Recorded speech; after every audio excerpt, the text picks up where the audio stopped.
Hello guys and welcome back to my channel.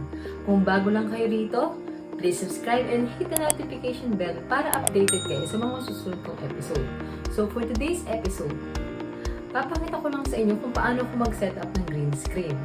Kung ikaw ay namumblema sa pag-e-edit ng iyong video at gusto mo rin naman maging creative pagdating sa video mo para sa mga estudyante mo, pwede mo itong gamitin.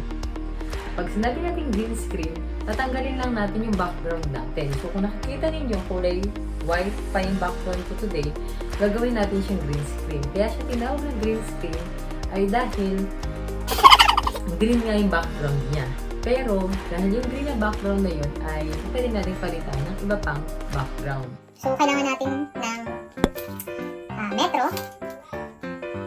Kailangan natin ng mga clips. Yan. Stationary clips. Bumili pa rin ako ng extra na clip. Siyempre, meron din tayong cloth tape. Siyempre, hindi mawala yung ating drain cloth. Yan. Tara, gawin na natin.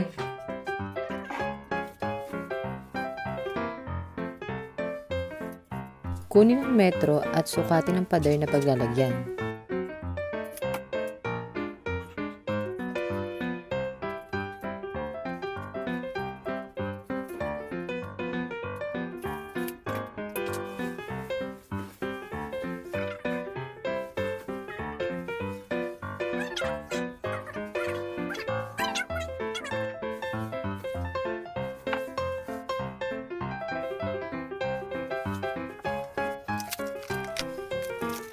Lagyan ng cloth tape ang gilid ng green cloth.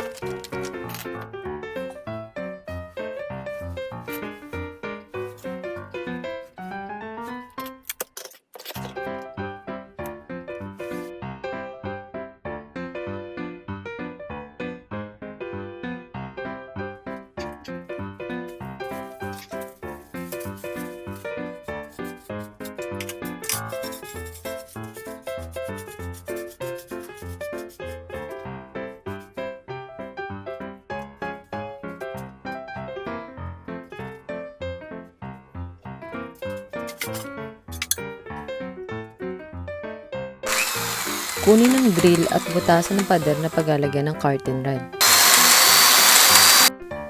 Ikabit ang tornilyo ng hook.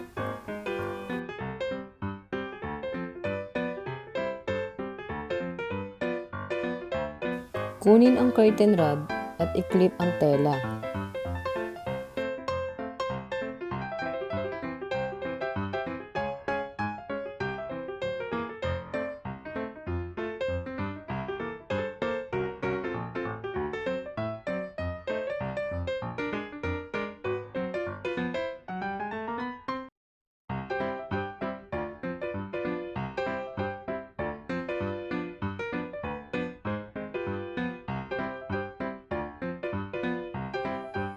So, ito na po yung ating green screen. At magagamit ko na po ito sa mga videos ko na papalitan ko po ng background. So, antayin nyo po yung editing ko. A few moments later. Welcome to my basic Adobe Premiere tutorial. Open natin ang Adobe Premiere. Click New Project. Tapos type lang natin yung name or title, click OK, then click File, click natin ang Import para makapag-import tayo ng mga files. After natin pag-import, i-drag lang natin dito sa ating sequence. Pwede nating i-change ang sizes ng picture natin dito sa motion options. Nating hanapin sa search bar ang keying effects, yung ating chroma key. Then, pag nakita na natin ito, i-drag lang natin ito sa ating files. Para mawala ang kulay green, i-click lang natin ang blue rectangle na ito, then click the eyedropping tool, then click OK. Kung mapapansin nyo, meron pa rin green sa ating tinanggal na kulay green. Pwede nating i-change ang kanyang edge tint at saka ang kanyang color tolerance. Pati na rin ang edge feather.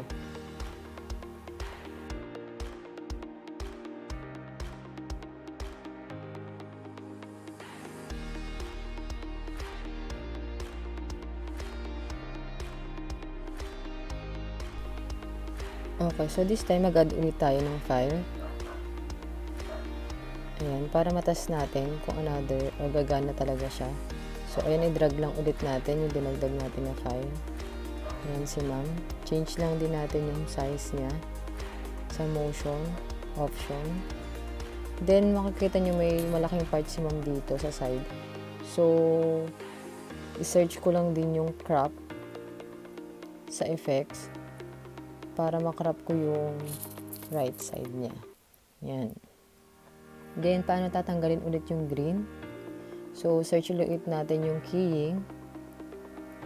Drag natin dun sa file. So, ayan, lumaki. Pwedeng gumamit ng ultra key, color key. Then, click the color and the eye dropping tool. Then, click OK.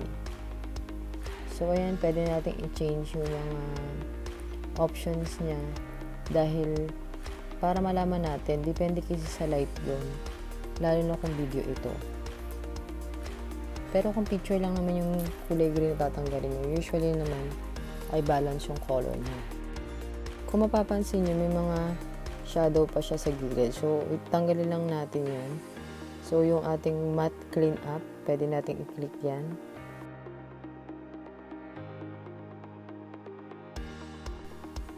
So, magdagdag pa tayo ng isa pang file na alisin natin ang background niya at para matest din natin kung gumagana ito. So, click file again, then pumili tayo ng file na ilalagay, then click open, and na-import na yan sa ating Windows. Then, drag lang natin yung file dun sa ating sequence. Ayan. So, pag na-drag na natin ito, ayan, nakikita nyo na yung mukha ko na doon sa malaking TV. So, change lang natin yung size niya doon sa motion sa taas. Ayan.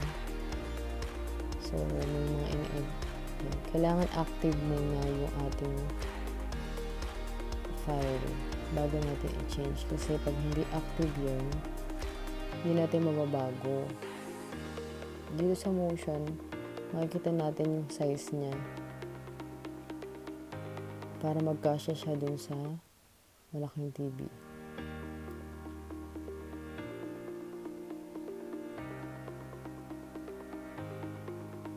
Gawin natin yung kanyang center. Ayan. Makikita niyo yung mukha ko dyan. Green pa rin yung color ng aking background. So, pag-play natin yan.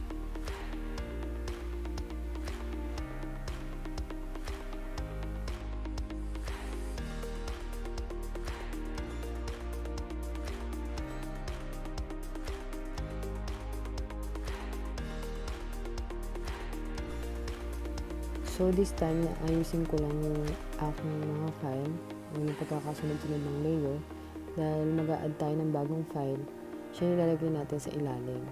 Dahil aalisin ko yung aking background na kulay green. So, this time, same procedure tayo. Search lang ulit natin yung keying, yung track yung gagamitin ko, then drag natin dun sa file na alisin ng green background. Ano tayo dun sa rectangle shape, then click lang natin, same procedure siya, change lang natin yung tolerance niya. Ayan, mapapansin nyo kulay black pa rin yung background ko kasi wala pa nga akong nilalagay ng file sa pinakang ilalim. So this time mag-add ulit tayo ng file, import ulit tayo, for this time JPEG lang yan. Ayan, so yan, change lang natin ang motion. Mapapansin nyo, meron akong background na iba. Hindi na kulay green. Na nasa malaking TV na ako. So, ayan. Makikita natin dyan. Fit naman, wala na tayo masyado nakikitang kulay green. Pag meron pa rin, change lang natin yung ating, Then, export your file. Ayan siya. So, kuhanan nyo yung HD. Then export your file. A few moments later. Good day, everyone. Have you ever wondered how simple photographs are being transformed into a masterpiece or a precious work of art? Kung may mga question kayo, pwede kayo mag-comment down below para sa mga suggestion and feedbacks sa aking video. And kung meron po kayong mga tutorials na gusto nyo ipagawa, pwede nyo naman pong i-comment ito at gagawin ko po yan. So, huwag po natin kakalimutan, let's be positive and spread the good vibes. Bye! Kung bago lang kayo dito, please subscribe and hit the notification bell para updated kayo sa mga susunod kong episode.